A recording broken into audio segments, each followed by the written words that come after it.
Hindi hahayaan ni Pangulong Ferdinand R. Marcos Jr. na madugisa ng katiwalian ang 2026 national budget. Samantala, nagtalaga na ang Pangulo ng bagong Special Advisor ng Independent Commission for Infrastructure. Yan ang ulat ni Clazel Pardilla. Hindi pahihintulutan ni Pangulong Ferdinand R. Marcos Jr. na mabahira ng anomalya ang pambansang pondo para sa susunod na taon. Kasunod yan ang revelasyon ni Senate President Pro Tempore Ping Lacson na papalo umano sa 100 bilyong pisong halaga ng mga programa at proyekto ang isiningit ng mga senador noong ika-19 na Kongreso sa 2025 national budget.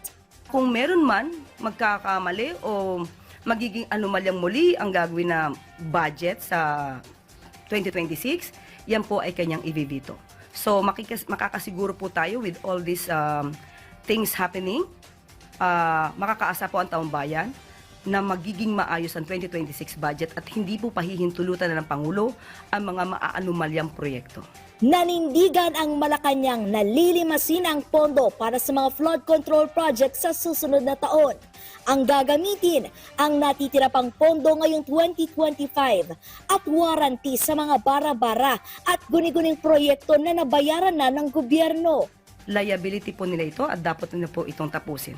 Higit 250 billion pesos ang hirit na pondo ng DPWH para sa mga proyekto kontra baha sa taong 2026.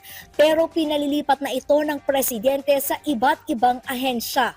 36 billion pesos ang pinalalagay sa Department of Social Welfare and Development para tustusan ang pamamahagi ng ayuda sa pinakamahirap na Pilipino. 39 billion pesos ang mapupunta sa Agriculture Department para sa pagpapatayo ng karagdagang pasilidad na pipigil sa pagkabulok ng mga produkto.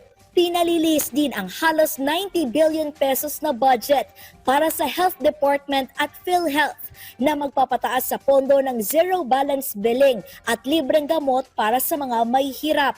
Pinalalagyan din ng aumento sa budget ang education, transportation, labor department at iba pang tanggapan ng pamahalaan. Ayon sa Pangulo, titiyakin ng kanyang administrasyon na magagamit ng wasto ang pera ng taumbayan upang maponduhan ang pag-unlad ng lahat ng sektor ng ekonomiya. Maisulong ang kaginhawahan at mabigyan ng mas magandang kinabukasan ang susunod na henerasyon. Itinalaga ni Pangulong Marcos si dating PNP Chief Retired Police General Rodolfo Azrin Jr. bilang Special Advisor at Investigator ng Independent Commission for Infrastructure.